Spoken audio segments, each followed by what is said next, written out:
The whole football stadium is packed, sold out.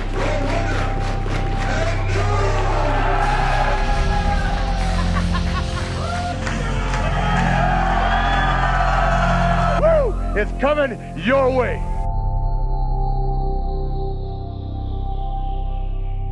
This is Rob Naylor, and you are joining me for Diva Diaries Volume 2. I don't know if they'll be in a row sequentially. I'm here with the lovely Priscilla Kelly. Hello. Hello. Hello. How you been? Good. Grand. Fantastic. Priscilla Kelly is currently killing it on all WWN platforms. Priscilla, talk to me about how you got involved in wrestling. Or when you first saw wrestling, I guess I could ask first. Okay. So my little brother's autistic, and he's the way where he finds a thing and becomes very compulsive about it. That thing that he loves has to stay by his side no matter what. And at the time, his big obsession was pirates. And he found an Undertaker action figure thinking that it was a pirate. And we know where this is going. yeah, well, I did my research, and I picked up for Christmas. I picked him up the 20-0 DVD set and all the Undertaker stuff. And for a few months, we didn't really have cable, so that's all we watched was just Undertaker DVDs. And from there, it kind of grew into more and more and more. But I guess it all started with the Undertaker. The Undertaker. Yeah. Wow. All right. I was a big Undertaker fan myself back in 1990. Where were you in 1990?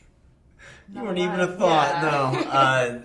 Okay, so Undertaker's your number one guy. Mm-hmm. So let's talk about, after all the fanaticism with Taker, what was like wrestling that you remember watching, like WWE, we'll say? Like, what was the first time you remember watching, like John Cena or anyone like that? The first time I remember like watching, like Raw or something. Like Raw.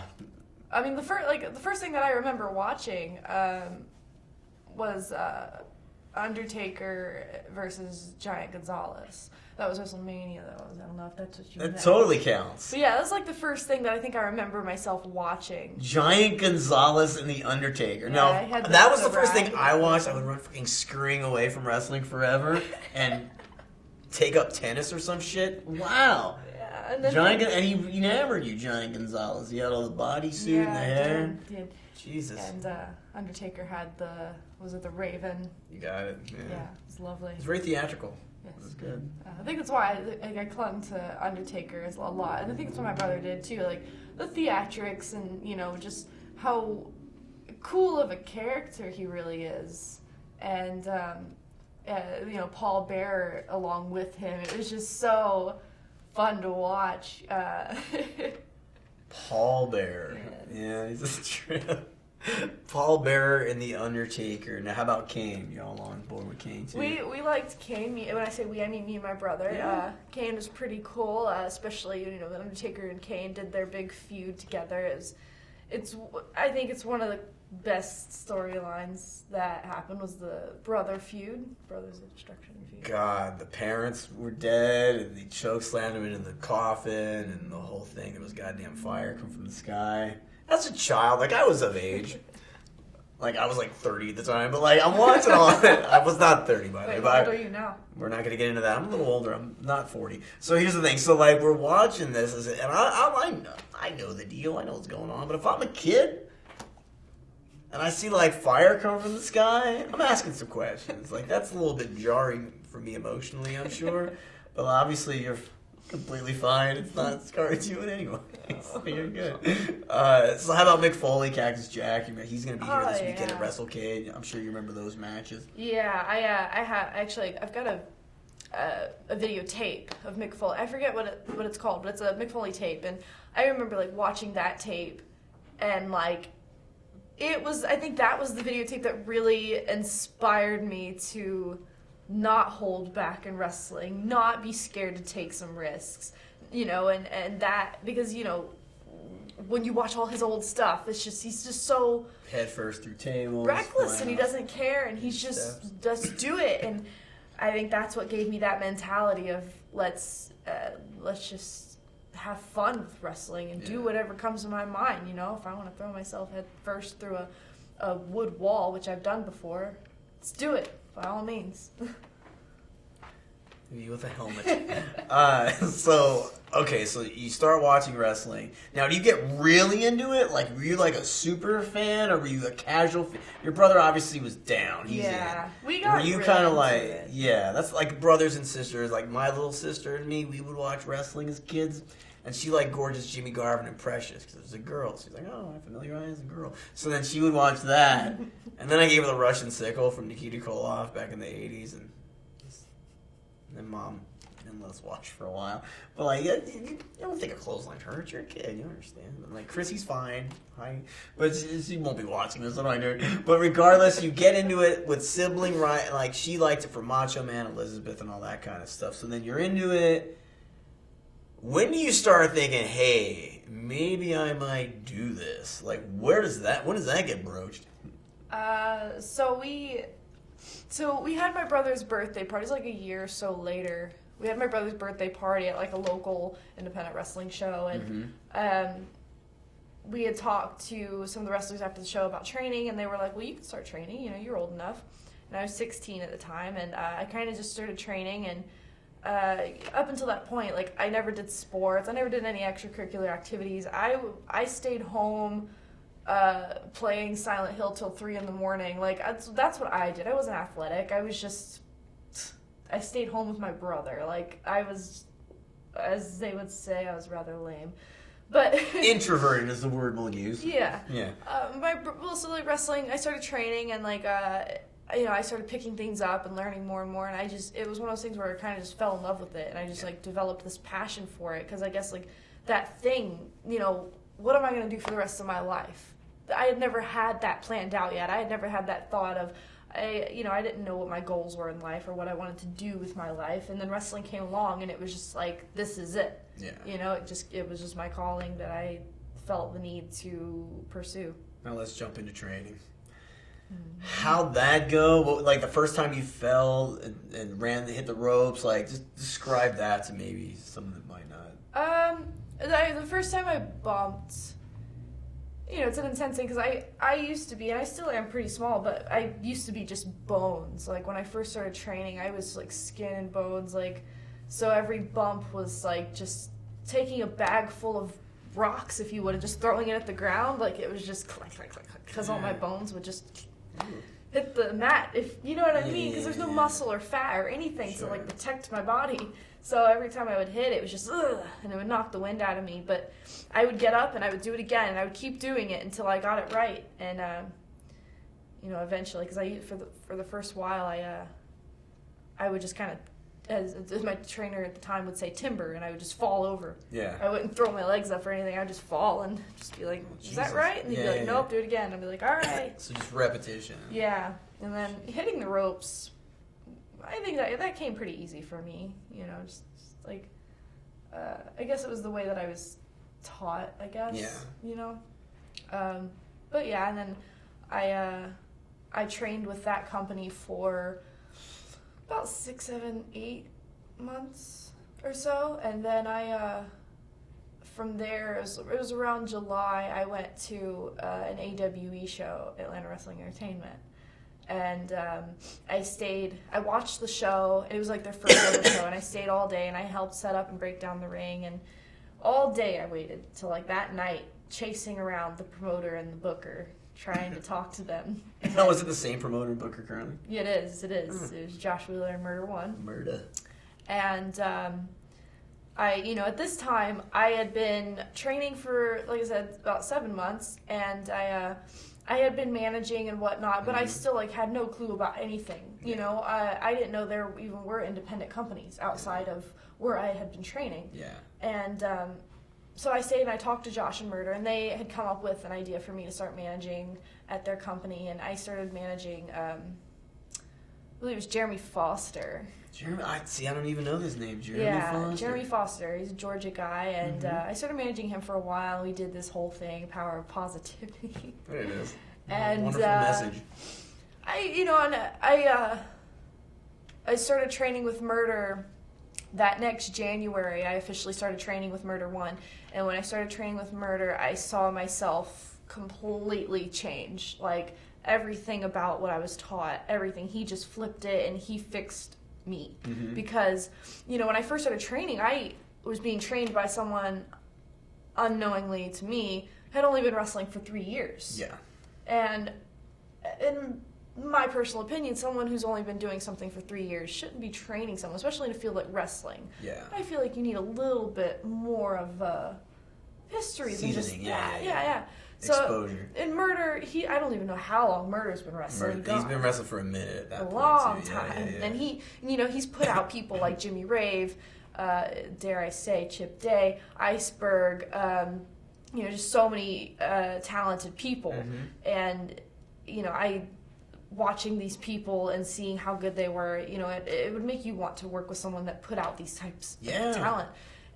But he changed me, he transformed me, he taught me everything I know for the most part, wrestling-wise and fundamental-wise, and he really hardened me because growing up, like, my parents were really strict on me. I grew up in a really strict lifestyle. My mom was, I won't even say, I don't care for my mother. My mother never wanted me to be me. I would go through, like, my phases of wanting to have my hair and whatnot, and she would be like, you need to be pretty, you need to be a girl, you like a girl, that's what boys like, you don't need to be, and anyway, so I was very, like, delicate, and, like, my mom was like, made me this way, and when I got with Murder, training with him, it really hardened me and made me find myself, not only as a wrestler, but as a person, being around him, and, shortly after I started training with Murder, I moved out with some roommates, and it was all the most amazing growing and learning experience as a human being, is more than anything. And I really found myself in that time frame.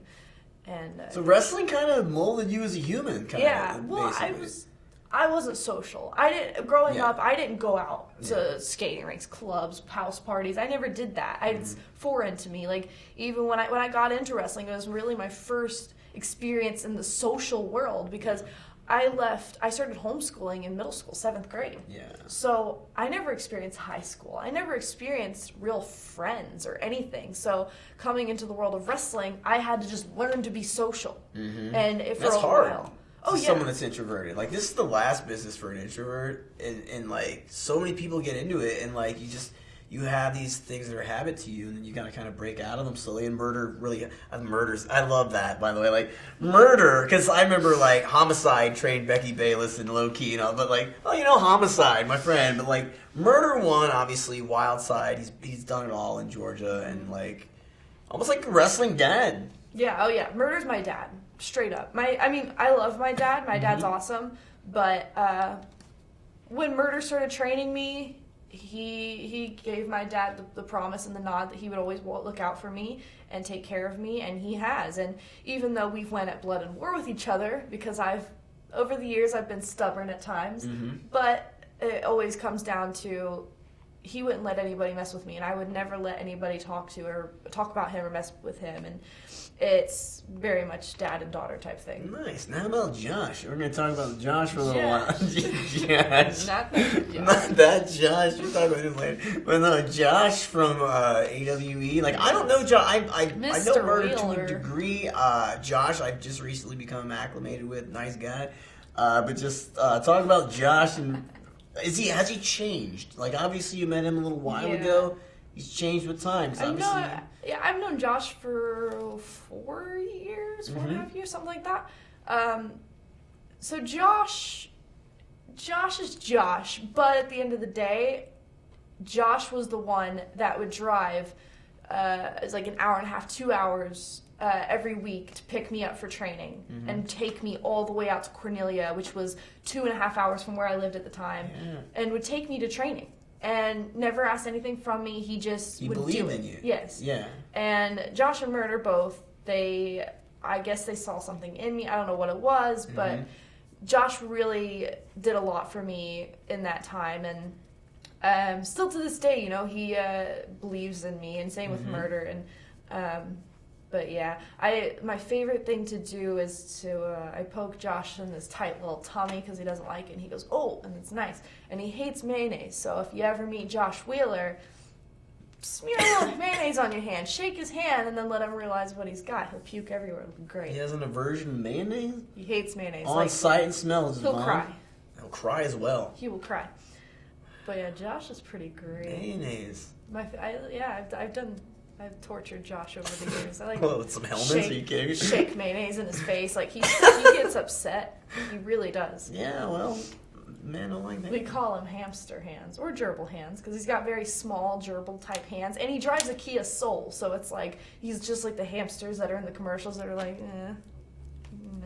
Gerbil hands, Yeah. Josh. Oh, that's been a chant at AWE several times, thanks to me. Gerbil hands, Gerbil all right. hands. Now, you said AWE. Let's talk about AWE. For sure. I went to my first AWE show a couple weeks ago, and it's was the opera. The opera, what is it? Just the opera? Opera nightclub. Opera nightclub is something else, guys. Like, we discussed this in an earlier interview, but like, very unique setting.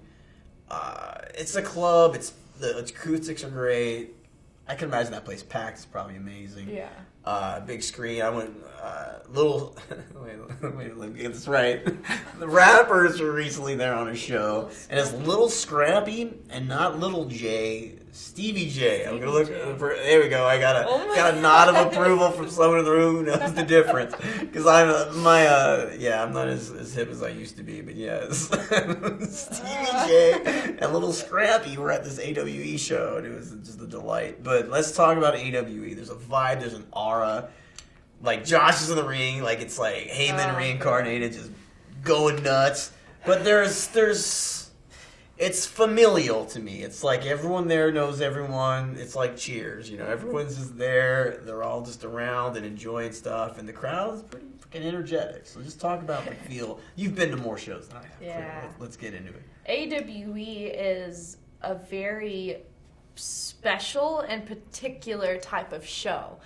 In and out of the locker room, in and out of the ring. So AWE originally started in College Park. It was just some recreation building. We had maybe 10 people in the crowd, and it was a very struggling process to get to where we are today, and it's been a long journey. I mean, 4 years? Yeah, just about 4 years now. And we've went through recreation buildings, schools. We ran for a long time at the building called the Quad in Atlanta, which is tore down now. So it used to be a nice little nightclub. And I feel like that's where AWE really became AWE, was at the Quad. Because that's where we developed our real fan base. That was the loyal fans that, they are. And the locker room really is just a one big insane family. And again, like you said, we all know each other. It's not, and people who are family are gonna butt heads. Like that's just how it happens. Yeah. So it's like the closer you are with people, there's going to be some conflict, but ultimately it's still the family. Yeah. Like everyone's still tied together. AWE is one of those things where AWE fans and AWE workers understand AWE. Trying to explain that to someone who's not an AWE fan or worker, they're not going to understand until they come and they experience it for themselves a couple times. Because, there was a lot of people that came and, really found themselves at AWE. Slade Porter is one of those names. I'll throw him out there. Yeah. When Slade first came to AWE, he was very new, and I didn't really know him or anything, but he grew a ton. AWE and myself and Kiera Hogan, and just there's so many names. Martin Stone, when he left NXT, he told me, he's like, Mike, I love Josh and Murda, and that's the shittiest accent. So many, but he came and he really enjoyed it, and there's an energy, there's a vibe. They vibed off of him, and he really became a star there in Atlanta. To folks that might not have seen Martin Stone or what's his name, Danny Burch on NXT. It's like. And I feel like the reason that... Is it a misfit toy ECW thing to a degree? Because I've been there once, and I kind of got the vibe. It's going to take me a couple shows, but I'm trying to just get the essence and culture of AWE. I know, obviously, it's energetic. Josh is just a madman on the mic after. It's like Ian Rotten, Paul Heyman. He's great. Where he's just on the mic, And, like, he has that, he just plays catch with the audience verbally, and, you know, he knows what to say. And if you come to an AWWE show and you have sensitive ears, bring earplugs. Not for the music, not for the wrestlers, but for Josh's announcements. Yeah, because Josh gets insane. But I think that's another thing that makes AWWE special. Is AWWE is the one place where everyone involved, the fans, the wrestlers, Josh, everyone that's involved with AWWE feels that they can be themselves no matter how crazy and out there it is. They can say whatever they want, do whatever they want, be and they whoever do. They want. They do. I can attest to this. And then I walked in on the last show. What was when you were in the ring. Yeah. And basically, am I wrong in the fact that, like, you didn't know that promo was coming, and that's part of maybe the fun of it, where he could just hit the ring, be like, yo. And then, like, you just have to, and that helps the learning process of interviews. Like, you got to say something, like, and he brings that energy that then, you know, you could kind of vibe off. And then there was that special Sugar D promo. Yeah, Sugar D is going to do some stuff to Jimmy Rave, clearly. What was he going to do to Jimmy I'm not going to get into it right now on camera, but he's going to do some nasty, nasty things to Jimmy Rave, who ended up not showing up, so maybe you heard about the promo. It's like, I'm out of this shit. This isn't my bag. But, like, he was talking about doing some pretty nasty stuff to Jimmy, but you know, I can't comment. But would you not? So what happened was, red am I right now? Anyway, so like regardless, so AWWE, we've kind of now where outside of AWWE did you dip the toe into wrestling wise? Like after AWWE, what were some of the branch promotions in and around Georgia that maybe you kind of went to? I did PWX the one time. Carolina. Yeah, I did PWX the one time with Tessa Blanchard and Kiera Hogan, just a little three-way. I'm still very, very new to everything at that time. I'd only been wrestling officially, like, however many months. Yeah. Someone else said that number earlier, 6, 7, 8, I don't know, something like that. But I wrestled for PWX, and I did, and still, you know, continued CWF. CWF Mid-Atlantic. Yeah. A darling. The internet loves CWF Mid-Atlantic, and you know, it's really well produced. There's a lot of hungry people on there. Shit, I haven't been there in like 4 years. It's a fun show to work. It really is. I love that building. Yeah. Talk about great buildings. That building is just like fantastic. Now, what city is that in? Do we know? Off the top, I don't know. I don't remember. I hate what a shit interviewer. Where is that? You don't know. And I did a lot of just like random one-off shows, like a bunch of different places. It's one of the first places I remember seeing you was it UIW? Yeah, I've done. Yeah, UIW. At that little like barn. Yeah. Cold. Yeah, very cold. That's the thing about Georgia wrestling. Sometimes you just gotta Georgia. Dusty be like, Robbie, I live up there in Georgia. You live in Atlanta, so I do. Ever since you've lived in Atlanta, do you not like go out? Is there not a lot of sunshine in Atlanta? Do you kind of pale? I hate you so much. No, I tanning in Atlanta isn't what tanning in Florida is. Yeah, so is that why you're a little not complected? Yeah, as usual. Yeah, I blame completely. You don't have your clown lip anymore. No clown lip either. Sometimes I'm really good at a lot of things. Losing chapstick is one of them. That's neither here nor there. We're gonna get back to UIW.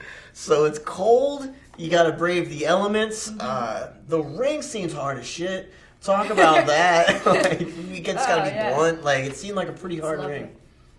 Like the show I went, it was you and Aria Blake, correct? Yeah, UIW's that, you know, it's a nice little place to just learn and get better and kind of explore yourself and what you're capable of there. It's not like AWWE, which is what I like. Because Murder's got his hand in both, and one is more of a southern promotion, the other one's a little more hardcore and different those elements. Fans take to me very differently than the AWWE fans do too. Yeah, they certainly do. So yeah, Jethro, like I remember Jethro. How dare I? But these nice folks that are at the place. Is it Barnesville? Is that where I don't know where UIW. It's like out in Temple, Georgia. Temple, okay. Because like. I just remember it's like, I ain't gonna get you, titty baby. It's like yelling shit, titty baby. I'm like, what is this? I'm texting my friend. I'm like, there's some guy like. Isn't that the place where you said some kid was eating nacho cheese off of his dad's finger? Like, all right, the story's getting shared now. So I'm at a show, and all of a sudden, this guy guy's like, yeah, you going down, Tina Baby. He's just yelling at some guy in the ring. I'm like, oh no. And then all of a sudden, in a moment I will never forget, like this father and son, it's a wonderful moment, but the father is nacho cheese. He's got the nachos are all done, and dad just smears this thing on his hand, and he goes like this, like, I'm like, oh no! I'm like, I'm not a father, so maybe this is a nice family thing. I almost vomited. I was against it. But, like, yeah, that was the show, and I remember that more than half the show, You don't like Vaseline on your face either, do you? I'm against that as well. It's the terrible thing. But what we're going to say is, the nacho cheese incident. And then that's the night that, like, Steve the Brawler Lawler, like, when I was a little kid, like, I'd watch ESPN, and, like, Steve the Brawler Lawler in 1991 would be on TV, and, like, it might not have been announced, but the guy's like, fuck it, we're going to do it. He's like, everybody, legendary match. And, like, just announced these two guys, and one was Steve the Brawler Lawler.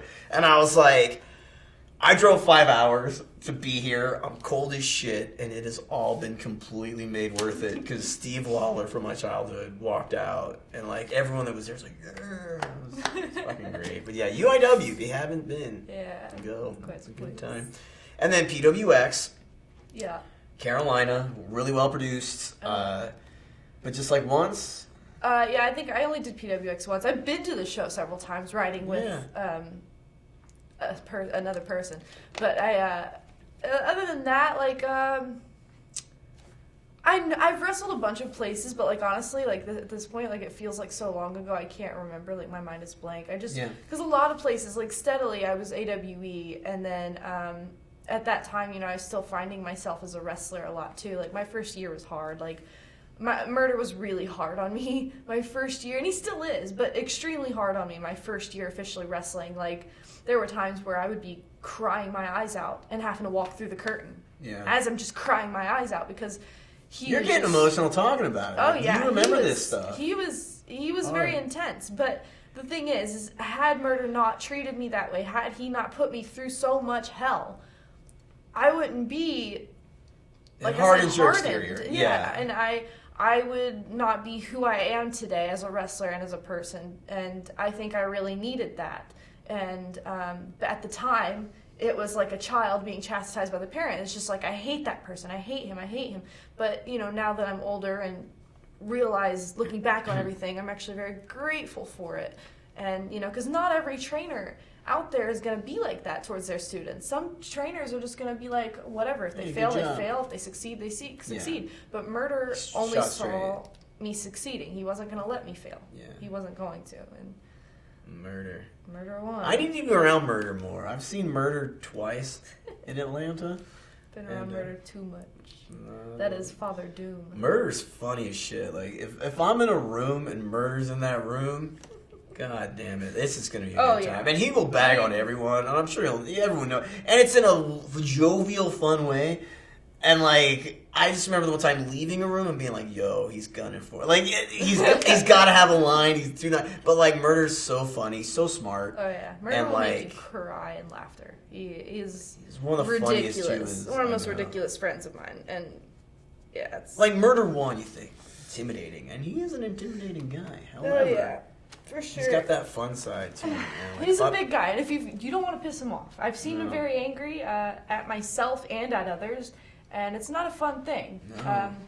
So yeah, you kind of just stay away from that side of Murder, and he's the greatest person you'll ever meet. Happy to do such. So you start to branch out, and skipping ahead, I'm sure here, but the first time I really heard of you was when Josh came in the room. He was like, yeah, Priscilla Kelly, she's awesome. I'm like, oh, okay, Josh. And Josh Gammon, housemate, was just like, there's this girl, Priscilla Kelly, and then you came down to work in Florida. And just talk about that, talk about coming down to WWN and the whole family of promotions and how all that happened. I originally met Sal, probably almost a year to the date before I started with Shine. At an NFIP show, I had went down with Murder One and a carload with all those guys. And I had talked to Sal then, and he said we'll be in touch and stuff. And then I met him again a couple times after that, and I eventually eventually got an offer for a Sparkle match, and I wrestled Dominique Fabiano. Oh yeah. And House of Truth. in that same night, I got to have a tag title match against Marty Bell and Jameson. Yep, Jameson. Jameson. Is it Jameson or Jameson? I always call it Jamie Jameson. Okay, so I was saying it right. Yeah, like okay. Jenna Jameson. I don't know Does why. But yeah, movie. so at the same night, I got a tag title match between against those two, me and Dominique. Yeah. And so yeah, it was really cool to, in one night, have 2 matches because I think especially one unexpected. Where you're just like, okay, I'm slotted. Very unexpected. And then from there, I wrestled. I wrestled Chelsea Diamond, and my knee blew out in the beginning of the match, but that was fine. And I've wrestled a lot of different girls, and I've grown a lot at Shine, and I've grown a lot since my first match at Shine. Yeah. And I've really come into my own. I feel over the last 4 years, of course, but even during my time just at Shine, I've really. Oh yeah, because I wasn't at your first matches. I don't know why, but I just wasn't there. And then I remember you on an FIP show, like when the fuck shit era, I'll call it, of FIP, where we're throwing it all out the window and we're getting hardcore. Like that was the first show where you wrestled Aria. I did, and then that was the night a certain faction united. Oh yes, the faction of Uncle John's friends. Uncle John's friends, unfortunately, it's somewhere out there, will never be maybe revealed. We don't really know enough about it. It happened. It's like I know Uncle John. You do know Uncle John. I still know Uncle John. Now, I thought I knew Uncle John, but I really don't. I know Uncle John. You know Uncle John? I know the real Uncle John. Jesus Christ. But Uncle John seems like quite the character. But that night, obviously... Oh, it was like 40 degrees that night, too. Oh, my God. That was the show in the jungle. It was across from the Orpheum, and it's like this other building owned by... It's like outdoor. By Jerry. It's got walls around it, but there's just like no ceiling and just like cuts in the walls. And there was hardcore show across the street, so like it was like this giant fest. And basically, I just remember that night. That was a rough match. And then that night, it was that night was the night that Gabe approached me and was, like, hey, we would like to offer you contracts. That was a big night because I remember he saw Theory, maybe not for the first time, but when he saw Austin Theory, I was standing right next to him. I've never seen him get so giddy. He's like, oh my God, like this guy's gonna make so much money. I remember Theory just had Fox on the ropes and like put his knee on him and pulled up on it and just was like talking shit to someone and just had his natural believable arrogance and like Gabe's like, that's my recruit. Like, that's the guy. All right. And he just was. That was a night where I think Gabe wasn't sure what he had, and by the end of it, he's like, "Dude, I've got like 12 diamonds in the roughs. Like, we got to just start real." And obviously, they committed to you, and you're almost ubiquitous with the brand of WWN. Like, you're on most of the shows and like all the Shine shows. When I was, I don't think I've even missed an Evolve show. No, yet. I don't think I have. Not since. I don't even think I've missed a Shine show. I don't think. I've missed FIPs, but I haven't missed Evolve or Shine yet. No, because I remember I took the mantle for Shine there for a moment in time, and we'll get into that a little later. But yeah, geez. So just the FIP show, a little bit different. Like I remember, here's the thing though, you did AWWE, and the way I look at it, they're like neighbors. AWWE and the new FIP, because FIP is more hardcore. Coming into that atmosphere was easy. It was you're like a kid in a candy home. store. Yeah. Yeah. It's like being at home. And of course, with my ways, it's very fun. FIP shows are fun to do because, that's the place where, it's not like I have to go up to every promoter and booker and be like, hey, is it okay if I do this stuff? But FIP, at one point at a FIP show, I was wrestling Aria. And, I was pulling her arms and just pulling her face into my crotch. And, it's just like, you can do that kind of stuff at FIP. At FIP, it's great. they're fine with it. And so it's a bar atmosphere. Oh, yeah. Yeah, grimy. Yeah. But the Aria matches, you've wrestled her quite a few times. I have. Talk about... My first feud at FIP was Aria Blake. And am I wrong in saying she kind of was a babyface initially, but the roles kind of reversed to a degree? Yeah, she was, yeah. Because she's finding herself as a wrestler. Yeah. Like, she's super young, trained by Jay Lethal, and she's done a really good job developing, too. But it's like, you guys had these matches, and I just remember you had a very physical style of wrestling, and lots of throws. And I even remember that German, or the backdrop suplex on that Yeah, show. backdrop driver, crippling depression. I remember the crippling. I remember you hit the crippling depression. I did like 3 circles around the room, like, oh my god! So Aria broke in half. It's not because she's so freaking bendy. She was so she's like tiny, and then like when I picked her up, like, because I'm so used to people when I lift people, I'm used to people just like dead weighting me. So I had to learn to literally throw people. So when I went to pick her up, I underestimated how light she was, and I underestimated that she would jump. So when she went, it was just like, whoa! Yeah, she just orbit. went. And yeah, that was. But then it was good because then the later part of the show, you both then became tied into different factions. Mm-hmm. You, of course, with the Friends of Uncle John, and her with the unnamed group of white meat baby faces, basically. And it was just like I don't even remember who was in that group. I think the other ones? The other ones. I don't know the other ones either. I think Sammy Guevara. Yeah. That's the one I remember. Guava. Sammy Guevara. I can't say his last name, so I'm just Sam Guava. Guava. Jason Kincaid. It was Kincaid in that. He certainly was. Jason I Kincaid. didn't even remember. Probably Desmond Xavier. Yes. I'm good. And then I don't think it was Jason Cade. Maybe it was. But yeah, there was like 4 others. Jason Cade was there. Yeah, well, I don't know if he was in that match though. Was he? That might have been the 4 then. I don't even know then. Because like Jason Cade, Jason Kincaid. Kincaid. Not to be confused. I don't know. I don't remember Kincaid being there. Maybe he wasn't. Maybe he I could be wasn't. wrong, I don't guys. know. Just tweet me. I'm probably wrong. So then we talk about Shine. So you come into Shine. You mentioned the matches you had, but then you kind of start to develop your style. A very unique style. A very, we'll call it sensual. There it is. Sensual style and Shine, all to your own. Sensual sounds romantic. Let's not use sensual. No, it's not romantic at all. Yeah. It's grimy and dirty. My character is based on a succubus demon, so it's a demon that basically gets her power by sucking the souls through her victims through sex. Yeah. So. I always like to equate it to like a female gold dust. Yeah, I've heard that one before. He's kind of like I have heard slithery that and sultry. I sultry. do like me some gold dust. Gold dust is the man. I like me some gold dust. So that's the character. Yeah. The only time ever when I remember the Mae Young Classic was happening.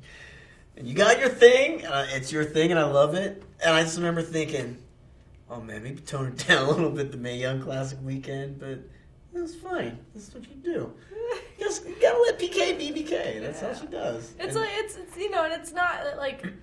So my thing is like It's not overt raunch to be raunch. Yeah, it's not just for shock factor because a lot of people think that I just go out there and I just do whatever I can do to shock people, and it's not even the shock factor. It's my own tactic to get into my opponent's head, and because I mean honestly, when you think of the biggest power source on earth, you think of money, love, and sex. Honestly, sex is a big power thing in the world because I mean you can go out and a man or a woman can manipulate anybody with sexual tactics, true or false, by flirting or leading someone on, whatever it may be. So in the ring, when I do the things I do, it's a tactic to get into the minds of my opponent and make people uncomfortable. I want to make people's skin crawl. And it's not just for that factor of, I just want to do something shocking and something out there. There's a purpose behind everything that I do. And along with all my tactics, I can, if I need to throw somebody or if I need to lock someone down, I can do that as well. It's not just about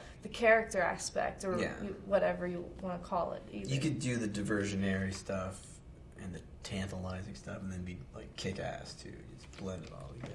In a blender. So let's now talk favorite opponents in Shine. Favorite opponents in Shine? You've had many. Okay. Who would you say is some of your favorite matches? And you've actually had a lot of really good matches in Shine more recently. I mean, you had Kiera, Jordan Grace, Santana was fantastic. Yeah. Like, let's just throw them out right now. Just kind of say something nice about all of them. Or just bury them. Either way, we feel about it. No, Santana was a lot of fun because Santana's so proper. Santana! Demure. She's so, like, lovely and innocent, and I love her, Wholesome. but it's quite the opposite of me. Oh yeah, big dichotomy there. So, working with Santana was wonderful because it was such a different thing. And she was game. Like, Yeah, she was ready for it. I was worried that she was going to be a little like, I don't know. But no, it was great. I grinded on her face. I bit her foot. I took her headband off and I shoved it in my pants and she took it back. She put it back on. She did. She put it back I on. remember that. And then Jordan Grace, another one. I've worked with Jordan twice now, once at WWR and once at Shine. And she's great to work with too. You guys both do a lot of good high impact stuff, so I Yeah. think it lends itself to a good match all the time. Yeah, I try to my thing is a lot of people see me as a smaller, I mean, not super tiny, but I mean, I'm a smaller girl and everyone expects me to do a twisty, turny, flippity do thing. And I actually have quite grown to just enjoying throwing people and a lot of people think, well, when, you go over a match and people are like, you couldn't do that in real life. Why would you call a German suplex on me? You couldn't throw me. And I was like, and I'll just tell them, I'll be like, all right, fine. You know what? Go out there, dead weight me, and I will do the same exact spot, exactly like I just told you I was going to do it. And, there's been people like that, though, and I'll tell them, I can lift you if I want to. Mm-hmm. I've German Joey Ryan, and Joey Ryan's a big guy, and while, he didn't dead weight me, it's still a big guy to German. Oh, yeah, sure. Gotta have. And it's tiny but strong. Tiny but strong. Jordan Grace. Back to that match, and Yes. then I ate her ass. Can I say that? Jesus Christ, you certainly did. Oh, can I say that? You can say I that. did. I tricked her. She ate the buckle. I ate her ass. And then I gave her crippling depression. True statement. We're gonna need a moment. Okay, There's a gif of it. I'm sure there's several. Okay, so that occurred. Let's talk about. Let's just go right away. Kiera Hogan. Yeah. Nice lady, I good ate friend of her ass, yours. too. Oh, Jesus Christ. I'm talking about eating it. Oh, okay. My go-to maneuver with Kiera is her butt, for obvious reasons. I eat her ass, I slap her ass, I bite her ass, I spit on her chest at Mucha Lucha. There's a picture of it. I saw that, and it was just fucking vile. It's lovely. I'm glad it was captured on camera. So there was the spit. It was like a big lug. Yeah, it was long and stringy, and it just went. And this What a picture of it. trooper Kiera Hogan is. She puts Jeez. up with me. She certainly She does. puts up with me on the road, in the ring, in life. Let's talk about some of the good times on the road with Kiera Hogan. Good times on the road with Kiera Hogan. God. I'm sure there are many. We almost died on the way back down to Ybor one time because she doesn't know how to drive. Kidding. Wow. Kidding. It was the other person's fault. But honestly, it consists of me and her. And she Acting seems like very idiots. demure and proper, and you're not. So I think it's like Yeah. that fun little. She calls me weird, even when she promises me that she won't for a weekend. But yeah, it's her putting up with me singing Bohemian Rhapsody at the top of my lungs, me screaming Attila lyrics, and doing everything that I can to annoy her, Now, pinching her, slapping her, kicking her in the thighs, which is quite fun. Now, how about, I may or may not have been privy to this today on the way here.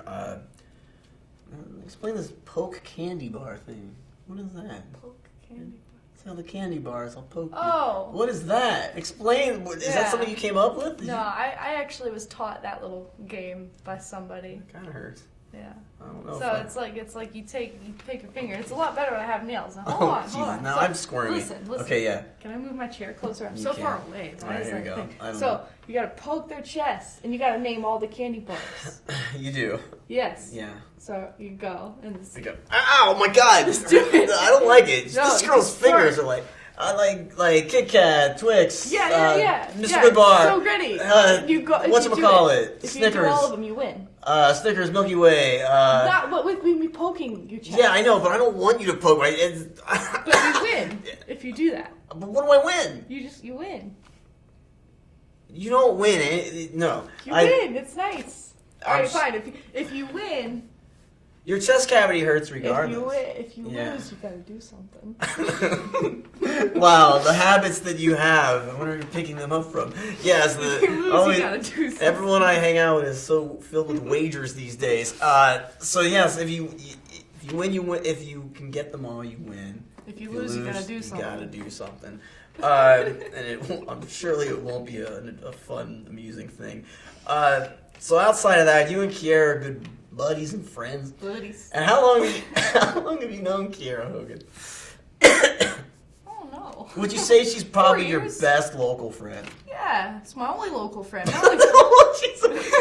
I beg to differ. I'm sure you have other local No, friends. I don't hang out with anybody, even outside of shows. Like, if I'm at a show and she's not on the show or with me, I don't go hang out with just whatever girl is She's nearby. my only local friend. Like, seriously, she's about the only girl. Do you have any I'm civilian genuinely- friends? No. I don't talk to anybody. I stay at home. My friends are like my brother, my granny. I haven't met Granny yet. Yeah, you did? I've never met Granny as of yet. I thought you met Moved Granny. to Atlanta recently. I want to meet Bro and Granny at some point. You met my granny. No, I heard what you said about someone we know. I smell you. Oh. Yeah. So Grandma has a keen sense of all the senses. Somebody came over to Granny's for the first time, and my granny was Granny like, knew. She's like, I know you've been here. I could smell you. And I was like, wow. Way Yeah. to make my guests feel comfortable. Granny. Can we say Granny's first name just to give a name? Oh yeah, my granny's first name is Karen. Karon. Karen. Get out, Caroline. That's where I get my middle name from. Karen Lee. Priscilla Lee. That's my middle name. Karen. Namesake. Oh, my name's Joseph. So there's non sequitur. So there's that. Let's talk I about thought your middle name was Bobby. My first name is Bobby. Oh. Yeah, Rob, Bobby. Bob, Rob, and Robert, and Bobby are all the same. Well, then who's Joseph? That's my middle name. You have He's two? Mary's dad. No, like I was Catholic, and when you're Catholic, your parents give you what we call a middle name. So I was Robert Joseph Naylor, by the way, 666 if we're doing the math. So I Where didn't does like Bobby that. come in? Bobby's just like informal Rob. Yeah, my grandma used to call me Bobby. Yeah, I've heard you. The Bobby. That's my mom. Oh, What the hell's wrong with you, Rob. Bobby? Bobby. Wrestling's gonna rot your brain. Yeah, my mom. What is her thing? You're gonna eat ass. Is that what she says? My mom. She says, my mother's a great lady, but what she she's says gonna really get off on it. She You're gonna really doesn't get off on this interview. She's like, yeah, Bobby, your grandma really got off on that. Like, I don't think she knows the meaning of get off, which is adorable. But she's like, yeah, Bobby and Louise really got off on that. I'm like, oh, no, Mom. But no, she doesn't say eat ass. You're not pale anymore. Yeah, my mom's never utilized the phrase eat ass. My Damn. God, what's a new topic, for Christ's sake? All right, I knew taking on the mantle of Diva Diaries was going to be a good time. This is certainly living up to high expectations. So, okay. So, Really? back to the other Shine matches. My God, you've wrestled Candy Cartwright. She's a character. Yeah. Talk about some of those battles. Those have been great. Yeah. What's your favorite match you've had with Candy Cartwright? Do you remember? Was it the one we won the Nova champion, by the way? I didn't say that earlier. How dare I? I guess probably that match. Yeah, that match was a fun little brawl. Because, I mean, that was the last match of a weekend where I had wrestled 3 matches that night, ending with Candy, I believe. Or 3 matches the whole weekend. I don't know, something like that. And You had a Candy- match the first night, Yeah. and then I Veda think you Scott. had either 2 or 3 the next night. Yeah, it was Veda Scott the wasn't first there. night. Night. And then I wrestled Leia Vaughn, Kiera, and then Candy. So yeah, just 3 in total besides Candy. But yeah, so I wrestled 2 other matches, and we had no time to talk or anything, and it was just, let's go do this. And we went out there, and I had a friggin' war with each other, and I won the Shine Nova title. You certainly did, and the thing that I love is I was still booking at the time, and you took that title, and I had promoters say, hey, Nails, like they call me. Hey, Nailer, we're going to use her WWR? WWR. And then, like, she would take the title to AWWE. I remember Murda So I didn't know Murda's shoot, which is murder. But, like, I remember this rant. I'm like, who's this? And I'm like, oh, okay. So then, like, it was there. And, like, that's a really cool thing, a throwback, where basically you're the champ. And that's exposure for the title. And it's, like, a lot of your photo shoots, all this stuff. It's great. Oh, it goes everywhere. It's like my child. It's like my child. I clean it. I take care of it. I read its stories. I don't think you read its stories. I lick it. I make out with the belt all the time. Jesus Christ. Well, there it is. There's video proof of that. Yeah, I think I've seen a photo or two. There's so many black lipstick stains on the back of the strap from me. Really like the belt. Yeah. Jeez. Well, I'm happy that... Well, when Sal talked to me after the show, he was like, make it yours, really do what you want with it. And I was like, can I paint it black? He was like, whatever you want to do. And I was like, all right. Your impression, by the way. Yeah. Want to go get some very calm. Bojangles. Enjoys the Bojangles. So now let's talk about Evolve. You basically explain your start in Evolve. It was just basically coming to ringside during Austin Theory match, correct? Yes. And how that has evolved. Like, how's all that gone? I might not have seen some. My first appearance at Evolve was actually Austin versus Darby Allin.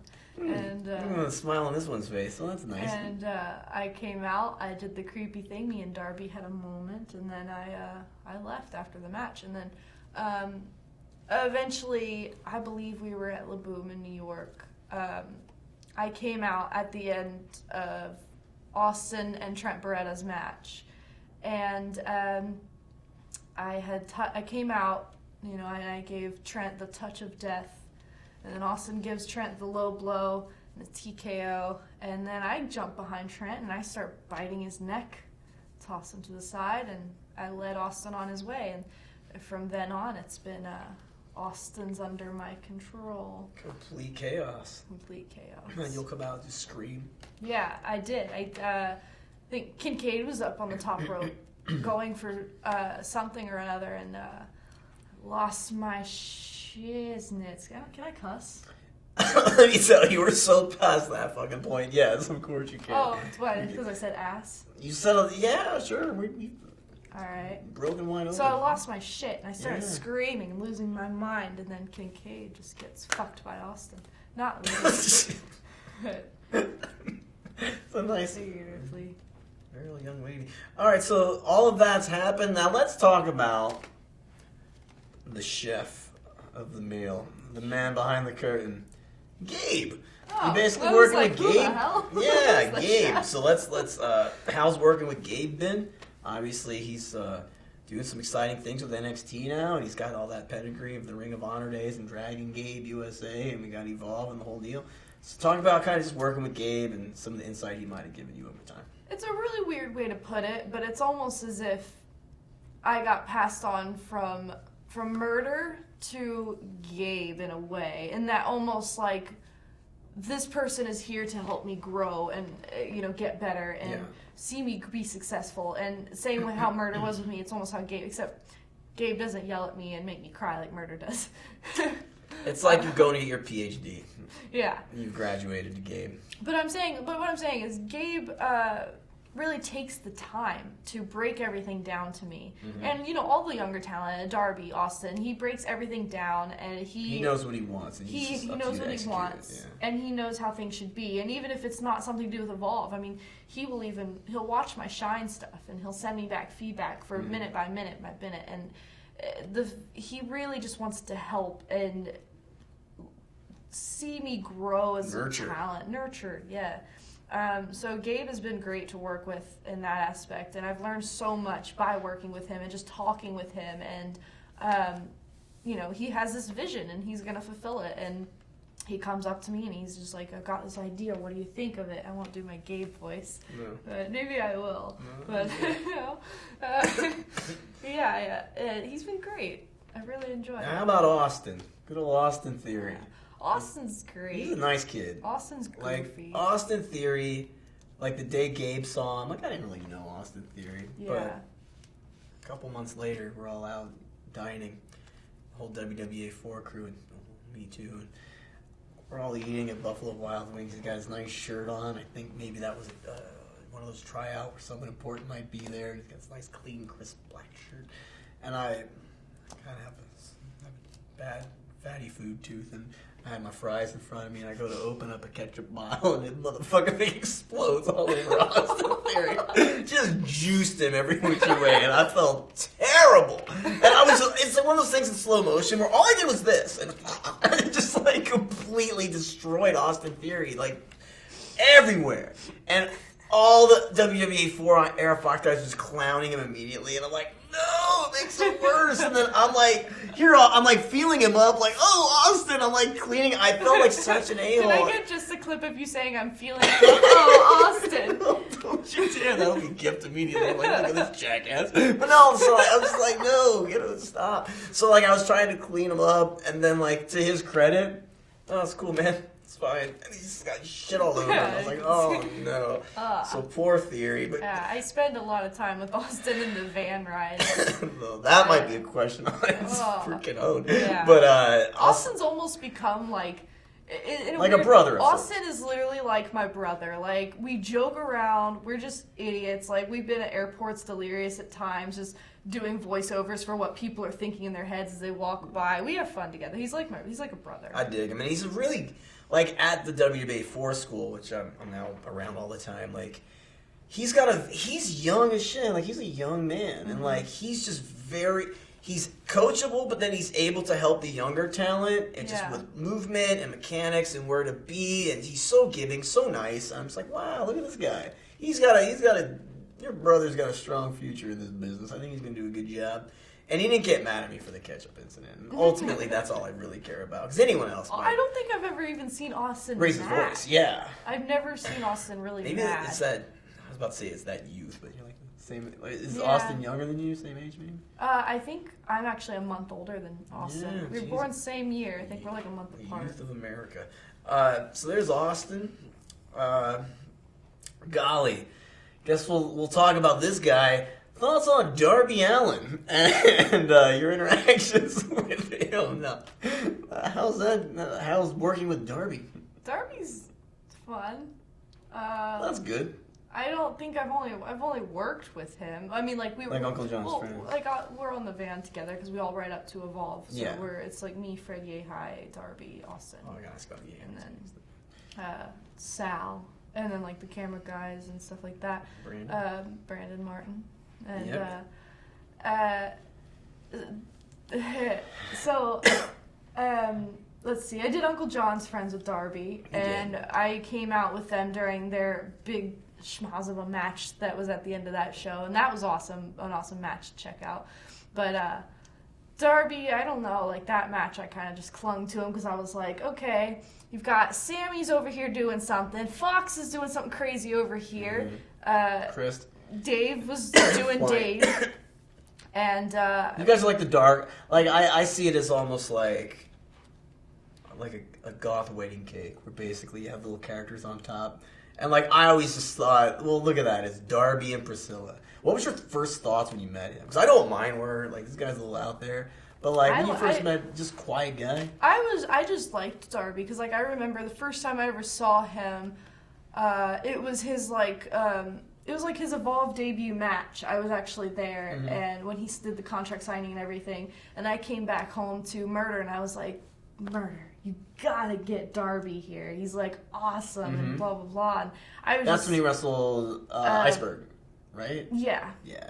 And Darby came in, and then like I officially met him at that AWWE show, and I was like, "Hi, I'm Priscilla," and I was like, I saw you up at Evolve, and I told Murder, my trainer, and I was like, "Hey, you did bring him in, blah blah blah," and but yeah, and so after that, we both were signed to Evolve, so we traveled together a lot and stuff, obviously. Yeah, cool. So it's been fun. He's an interesting lad. Now let's talk about Yehai. What a character! How can you not? There it is. It's like he's in the room. I cannot. I physically can't be in a bad mood around Fred Yehai. It's an impossible thing for my body. It's to like be angry being with Evolve. I've made so many like genuine friends, and Yeah. being on the van, I think it's like me, Austin, Darby, and Yehai have all become like this little posse of we're the van guys. Like we all got our inside jokes. There's all the van inside jokes, and Fred's just always like. I remember one of the last trips, he just randomly we're all quiet on the van. He just randomly starts talking about, you guys know what a sensu bean is, and I was like. What? And then we got this huge discussion through the whole van about what a sensu bean was, and some kind of Dragon Ball Z thing, I guess. And like he's got his Connect 4 challenge thing that he's doing. He's really into that. Yeah. Now, what is he? He's connecting 7 and like what is? Do we know any more about that? I think it started at that building the ACW runs at that mall. Yep. Place. Yeah. And they had like this giant Connect 4 thing, and I think it was just every time he was there, he would play and beat people, and now it's become this big academic thing. But yeah, Yehai is pretty great. He tells the stories. If you're ever around Yehai, ask him about the Where's Amber story. That one's a good one from his childhood. And Yehai is a character because like I don't know Fred that well, but every interaction we've had is great. And then like Darby was just like, yeah, man, Yehai loves you. And like anytime I see Yehai, he's always like really excited, and we're both enthusiastic to see each other. But Yehai's a good guy. Yeah. Kind of makes me wish I was in the van on these trips. Oh, yeah. I mean, so the van is difficult because it's obviously, like, when you're on the van, it goes slow because you got this trailer, so it's, like, double the time it would normally be if you drove yourself. Yeah. You know, and it's, like, Occasional stopping. Occasional yelling, yeah. Sal's upset at us sometimes. He's an excitable man. But we like it. So Yeah, it's fine. But, you know, we all really make the best that we can out of it, and sometimes the van smells. It's kind of sticky, but... these horrible things that go on in the van, the hours upon hours and aching backs, and the time the tire flew off the trailer, the memories that I have made on that van, it's all worth it. Because, like, the memories that I've made they're just great from everything. I think if they were wise, and they are, I would have a film crew. I'd have Kenny Johnson's ass on the we van. had Vice on the van once. You did, but like I would document the van. We should just have like a dash cam. Yeah. We need a dash cam. But yeah, we had Vice on there, but the thing is like, okay. Switch crews at Bojangles. On the way up to New York or wherever our show is, that's when it's super crazy because everyone's hyped for the weekend. Everyone's excited, full of energy, whatever. That's the fun time. On the way back, it's like everyone's tired. Everyone's just ready to get the fuck Let's get home, yeah. So the Vice crew came with us on the way home. So we were all kind of coming down. That was the weekend. Darby had to go to the hospital, I think. So Darby wasn't on the van on the way home. Mm-hmm. So it was a very quiet ride, and Vice really didn't get to capture what I feel the van is at times. The true essence. The true essence of the van. The feel. And, yeah. My van came before you guys. Like, my van, like, there's so many vans. But I remember there was a van. It was Pinky Sanchez, Chuck Taylor, Eric Cannon, Luke Harper, Rich Swan, when, like, Swan was, like, super energetic, like early Swan, like, energy everywhere. And then I remember it was, like, Martin Stone and... I think Yehai was on that one. Van, though. Van's an interesting thing all together. God, what haven't we delved into? Dream matches. Like, who would you like to wrestle that you haven't as of yet? Like, anywhere, if you have a couple of them. Yeah. I've got a lot. Okay, I've had a 3-way match with Mercedes Martinez, but I would like a one-off match with Mercedes Martinez. Better. I would really enjoy to work Saraya Knight. The best. Yes, I've worked with her in custom matches, but never. I can see you match. guys hitting it off pretty well for some reason. I would have so much fun. You can learn a lot from her too, obviously. Great. So I mean, I just think that would be a blast. And then, God, there's really so many. Have you gone one-on-one with Sue? I have. How'd I go? Oh, talk about it. It Where was insane. it? Where can I see it? How have I not seen this? It's at the AWWE Gaming Expo show. Gotcha. So once a year we do this gaming expo. It's like this big gaming convention, and we had our match there, and it was awesome because like when when I wrestle, it's like, I'll just come up with all these ideas. I'll just start throwing them out there. So me and Sue, it was just like this, just throwing all these ideas. Oh, I want to do this. I want to do this. I want to do this. I want to do this. We just took all this shit and crammed it into this match. Not like, you know, a 5-minute match with a bunch of shit in it. We had a long time. So we had time to play. Yeah. And we were at this gaming expo and all these gaming fans. So we just went out there and had war. And it was one of the funnest matches. And there's a pretty awesome picture of me holding Sue down, and she's just like, and I'm just with the tongue, and it's great. It's one of the best matches. I'm ready for my rematch with Sue. Yeah, you guys have a lot of like characteristics, just both wild. I think me and her have talked about it before. We're the same, but we're not. Yeah. It's we're the same, but we're completely different at the same time. It's so, yeah. Now, future wrestling goals. An obvious question. Right now, my goal is I just want to travel the world. I want to get all the exposure, and I want to make money doing what I love, and really just all the experiences, you know, getting to go to all these different countries, getting to see all these different places, meet all these different people. That's really the dream, is just to explore and see the world and wherever wrestling may take me. Well, with that, we've kind of run the gamut here, you know, different fun topics, but this will now come to a close. Priscilla, would you tell them where they could find you on the interwebs? I am on Twitter, Priscilla Kelly _. I'm big on Twitter, actually, as of recently. Instagram, the Priscilla Kelly, THE, Priscilla Kelly. And then I've got a Facebook, the Priscilla Kelly as well. I'm not really too big on the Facebook. It's kind of just my here and there. I'll post stuff every now and then. I have a Snapchat, dollbaby _PK. That one I don't usually shout out that much, but if you want to see the wacky times of PK and sometimes occasionally Kiera Hogan, Hey. you can check me out on Snapchat. It's like she's in the room. And is that all the social media? I think you nailed it. That's good. I did. Nailed it. It was a lie. Guys, thank you very much. Priscilla, thank you very much. Good old hearty handshake. Oh, Jesus Christ. All right, everyone, thanks so much. Check us out next time.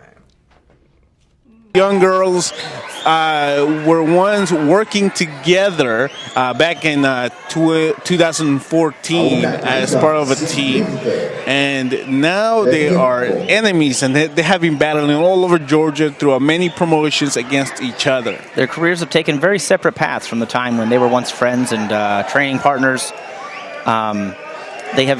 Priscilla Kelly has taken a much darker path, lining herself with the Carnies, falling in with a rough crowd, as some would say. Action starts off hot and heavy. These girls are looking to fight right away. Priscilla Kelly jumps on, taken down. They know each other very well. Of course, they've fought each other many times. Big drop kick by Kiera Hogan there, trying to get the crowd fired up behind her. Irish whip into the far corner. Priscilla Kelly stops herself. Hard back elbow into the mouth. There's a little bit of lucha from Priscilla Kelly.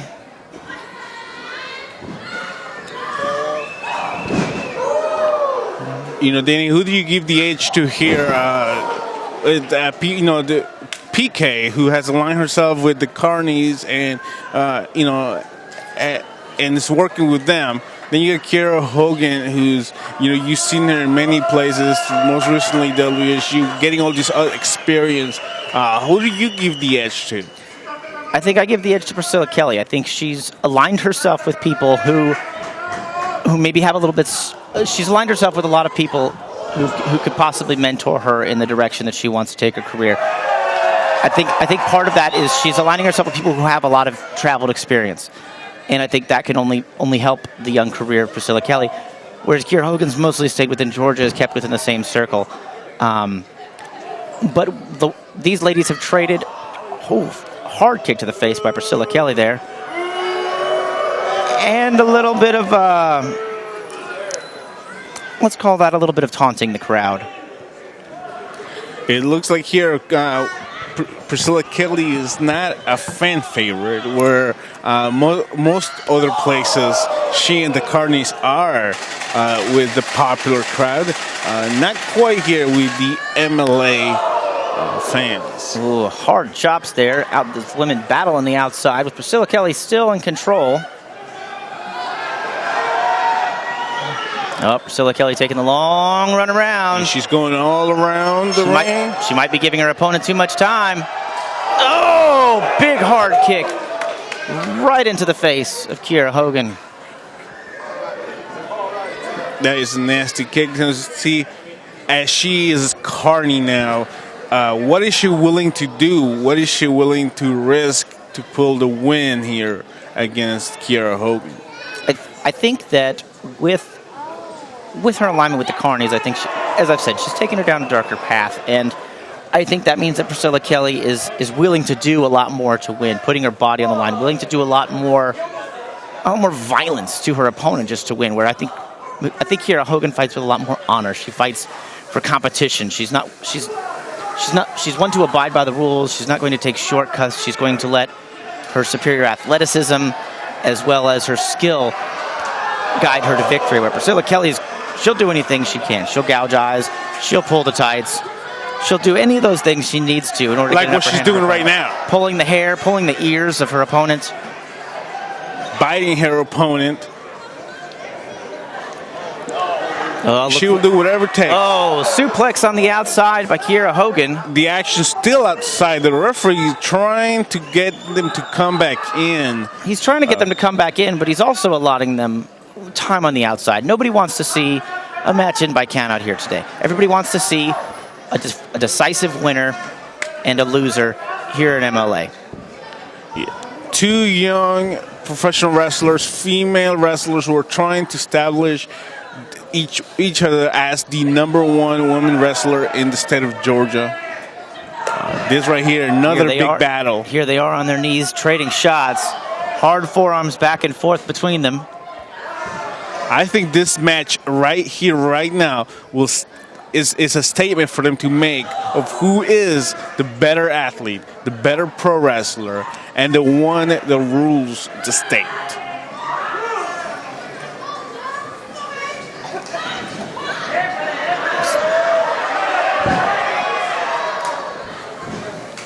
Of course, Priscilla Kelly trying to do whatever it takes, but Kiera Hogan firing back. Oh, hard kick right to the side of the face of Priscilla Kelly. Kiera Hogan, definitely the crowd 100% behind her. Has the crowd going, ready for this next move.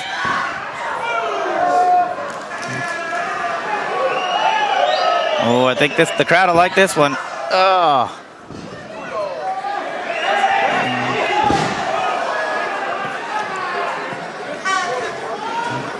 Ryan Herman, the referee. Kiera Hogan pulling her out. Let's go. 1, 2.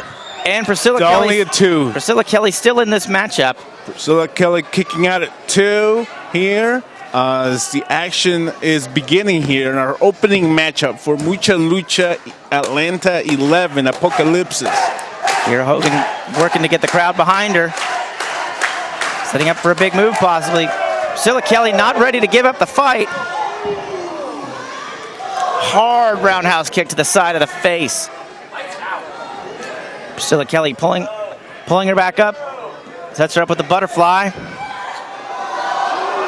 That was nasty. Brought her down. Butterfly. And now the pick. 1, 2. Kick out. 2. Wow. I can't believe Kiera kicked out of that one. From a double arm pile driver variation. Dropped for Kiera Hogan right on her head. Kiera Hogan still able to kick out at 2. This match is not done. I think this match is too important to both of these women. We see this sellout crowd just feeling it. They're, you see a lot of the people in their feet. They're loving the action, loving what these two women are doing. Boom! That's 1, 2, 3.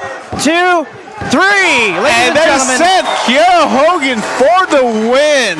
She is victorious with her swinging fisherman's neck breaker variation. Greetings, folks. Willow Nightingale here. Now, I've done my fair share of wrestling on the East Coast, but today I make my debut for Queens of Combat. My debut in North Carolina. Woo! What? What? Can help anyone?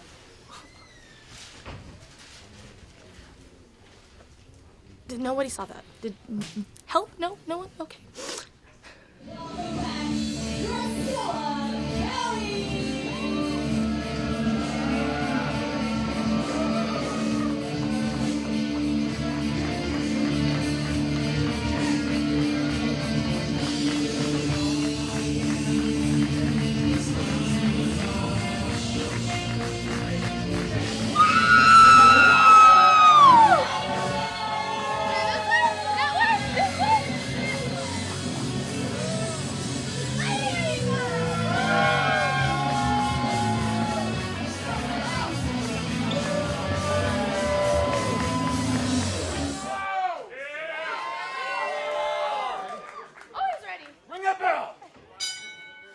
We have singles competition. Whoa, hot and heavy. Priscilla Kelly and Willow Nightingale. And Priscilla Kelly is taking no chance. She is going after Willow hot and heavy. She probably wants this match over now. Wow, I mean, you talk about ball of fire, but how impressive. Willow took all that punishment, and she's ready to give it back now to Priscilla. Man, what did she show us in Volume 21? She was amazing in her debut. Yep, got a lot of high hopes for her here in Queens of Combat after having that great debut. Priscilla Kelly all about stopping that momentum right now.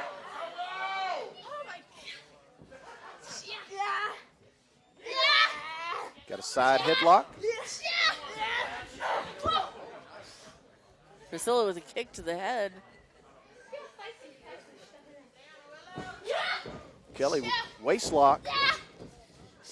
Looks like she's trying to take her down. Willow counters. Yeah, nice escape. You can't take your eyes off Priscilla Kelly for 1 second, though. This might be a mistake. I don't know. It looks like she's got Priscilla rocked right now. Big forearm from Willow. She's got her hooked. Up and snap suplex. Oh, she's going to keep it going. Oh. Going for two. She got two. She's going to go for three. Maybe some Three Amigas action. Yes. Get that cover. Hooked. One. No. Kelly going to slide right out of the ring. Stops all the momentum that Willow had going for her. It was very deceptive. Look at her. She didn't have any trouble getting back in the ring. She's so wily, so crafty. That's what I said. You just can't take your eyes off Priscilla Kelly. She's playing hurt, but she's obviously not. Just getting into the mind of Willow.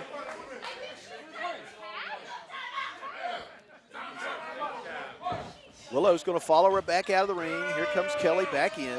Oh, it could be a mistake, yes. Led her right into a trap. Referee trying to get control, but Priscilla Kelly just ignoring all the referee's instructions.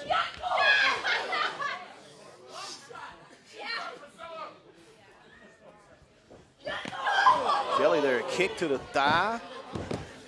Oh, another one in the hamstring. You know, that could be, not only is it painful, but it could set up an injury. Absolutely, so ruthless. Tightening up that muscle and make it easier to pull. Kelly now just slamming Willow's face into the mat. And now just sitting on her. What is she doing? She's just digging her claws all down the legs of Willow. Oh my goodness, so unconventional. Now she's gonna yank that leg. Is she biting the toes? Are you kidding me right now? She will do anything. It's like Priscilla Kelly's a demon. What is going on? That's an accurate description. Not only biting her head, she had a handful of hair. Priscilla Kelly just ruthless in the ring. Willow, so sweet and happy. She comes bouncing out all bubbly, and then you got to fight Hell's Harlot in the ring. Yeah. You're talking about a juxtaposition. Oh, right in the knee. Willow was already having a hard time getting up. She made it to her feet and then got that kick. Kelly now going to drape that leg over the bottom rope. She's trying to pull it back across the rope behind. She can easily blow her knee out like that. Bring it back in here. Come on. And you see Willow obviously in some pain. Right back to that hamstring. I mean, there's a definite plan of attack there by Priscilla, focusing on the leg and knee. And Willow trying to fight with all she's got right now. Doing a good job fighting from the mat. You know, a lot of people think just because you're on the mat, you're in a bad position, but you're actually in a pretty good position if you know what you're doing. You can fight up from the mat. Oh, what a blow. Priscilla Kelly just pulling out all the stops here. Pulling her hair, got her caught in the ropes. I'm not even sure how concerned she is with actually winning this match, or is she more concerned with maiming her opponent? I mean, that's what it looks like to me. It's like no regard to the rules, no regard to anything that's going on in this match other than trying to hurt Willow.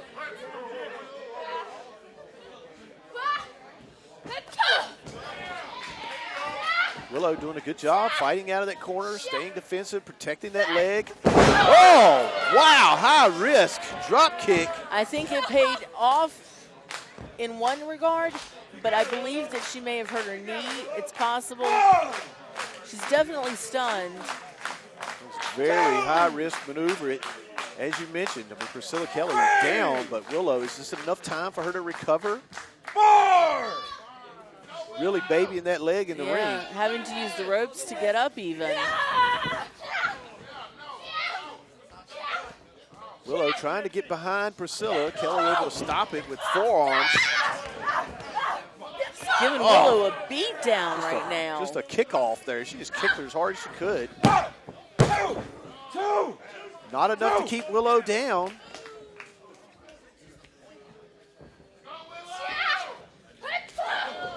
Willow now just throwing strikes out of desperation, trying to give that leg a rest. You can see how she's favoring it the whole time. Yeah, she's still trying to gain her bearings here. She's just gutting out through the pain.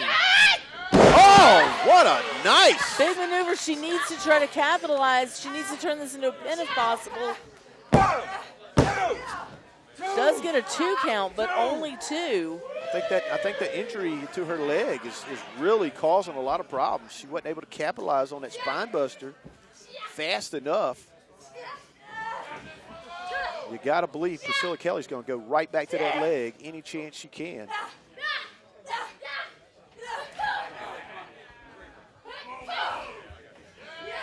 Oh, big headbutt. Priscilla really just trying to regain control.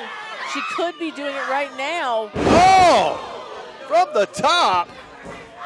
It's a form of a neck breaker, and that's all it took.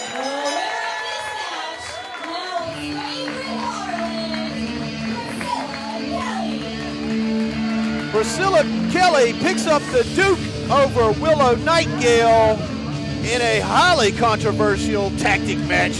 But nonetheless, your winner, Priscilla Kelly.